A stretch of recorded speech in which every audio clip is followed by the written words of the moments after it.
Hi, ഞാൻ doctor Ajina. ഇന്ന് നമ്മൾ സംസാരിക്കുന്നത് 4-ാം മാസത്തിലെ കുഞ്ഞുങ്ങളുടെ ഡെവലപ്മെൻറ്റ്സിനെ കുറിച്ചാണ്. 4-ാം മാസത്തിൻ്റെ ആദ്യത്തെ ആഴ്ചയിൽ കുഞ്ഞുങ്ങളുടെ ലാംഗ്വേജ് ഡെവലപ്മെൻറ്റ് വളരെ വേഗത്തിൽ നടക്കുന്ന ഒരു സമയമാണ്. അവർ സംസാരിച്ച് തുടങ്ങാൻ ശ്രമിക്കുന്നതിൻ്റെ ഭാഗമായി ചെറിയ ശബ്ദങ്ങളൊക്കെ, ഉദാഹരണത്തിന് മ, പ തുടങ്ങിയവ റിപ്പീറ്റഡ് ആയിട്ട് പറയുന്നത് കേൾക്കാം. ഇതിനെ നിങ്ങൾ മാക്സിമം സപ്പോർട്ട് ചെയ്യണം. വളരെ ചുരുക്കം ചില കുഞ്ഞുങ്ങളിൽ 4-ാം മാസത്തിൻ്റെ തുടക്കത്തിൽ പല്ല് വരുന്നതിനുള്ള ലക്ഷണങ്ങൾ അവരുടെ ഗംസുകളിൽ കാണാൻ കഴിയും.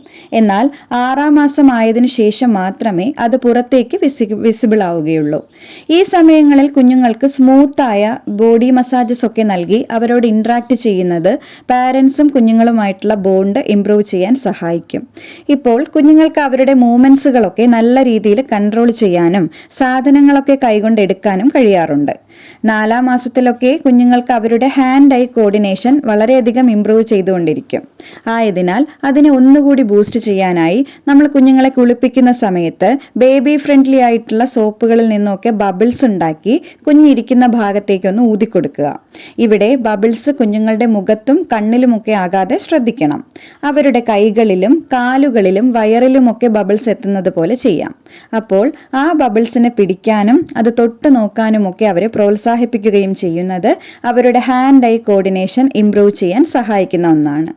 പറ്റുമ്പോഴൊക്കെ കുഞ്ഞുങ്ങൾക്ക് പെട്ടെന്ന് മനസ്സിലാക്കാൻ പറ്റുന്ന തരത്തിൽ ഡെയിലി യൂസ് ചെയ്യുന്ന വസ്തുക്കൾ, അതുമല്ലെങ്കിൽ അവരുടെ തന്നെ ഓർഗൻസിൻ്റെ പേര്, അതുമല്ലെങ്കിൽ വീട്ടിലെ മറ്റ് അംഗങ്ങളുടെ പേരുകൾ തുടങ്ങിയവ ഒരു പാട്ട് രൂപേണ റിപ്പീറ്റഡായി അവരോട് പറയുകയും അതേസമയം തന്നെ അവ തൊട്ട് കാണിച്ചു കൊടുക്കാനും ശ്രമിക്കുകയാണെങ്കിൽ അതൊക്കെ കുഞ്ഞിനെ പരിചയപ്പെടാനും മെമ്മറൈസ് ചെയ്യാനും അവരുടെ സ്പീച്ചിനെ ഇംപ്രൂവ് ചെയ്യാനും സഹായിക്കുന്നതാണ്.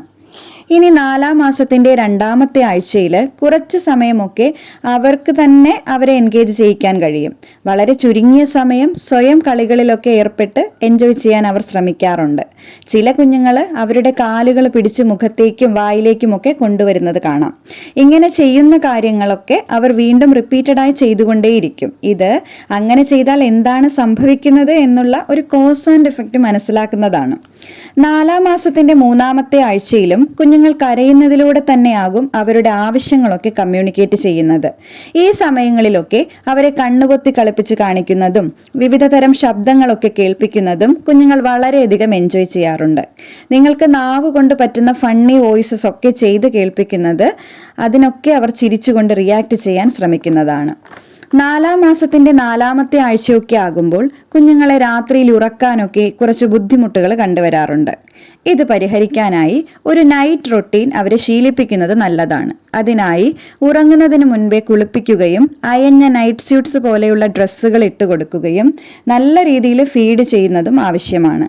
ശേഷം ചെറിയ കഥകളൊക്കെ കുഞ്ഞിനോട് പറഞ്ഞുകൊടുത്ത് നിങ്ങളുടെ മടിയിലിരുത്തുകയും ഉറക്കം വരാൻ തുടങ്ങുമ്പോൾ മാത്രം കിടത്തുകയും ചെയ്യാം. ഇത്തരത്തിൽ ഒരു റൊട്ടീൻ ശീലമാക്കുന്നത് കുഞ്ഞുങ്ങളുടെ രാത്രിയിലുള്ള ഉറക്കം കൂടുതൽ സുഖകരമാക്കാൻ സഹായിക്കും. 4-ാം മാസത്തിൽ കുഞ്ഞുങ്ങൾ ചുറ്റുമുള്ള ലോകത്തെ കൂടുതൽ മനസ്സിലാക്കാൻ ശ്രമിക്കാറുണ്ട്. അവരുടെ പ്രതികരണശേഷിയും കൂടുതലായിരിക്കും. തല ഉയർത്തിപ്പിടിക്കാനും കിടക്കുമ്പോൾ തലയും നെഞ്ചും നന്നായി ഉയർത്താനും അവർക്ക് സുപരിചിതരായ ആളുകളെ തിരിച്ചറിഞ്ഞ് പുഞ്ചിരിക്കാനും ടോയ്സുകളൊക്കെ വായിലേക്ക് ഇടാനും ഒക്കെ തുടങ്ങിയിട്ടുണ്ടാവും.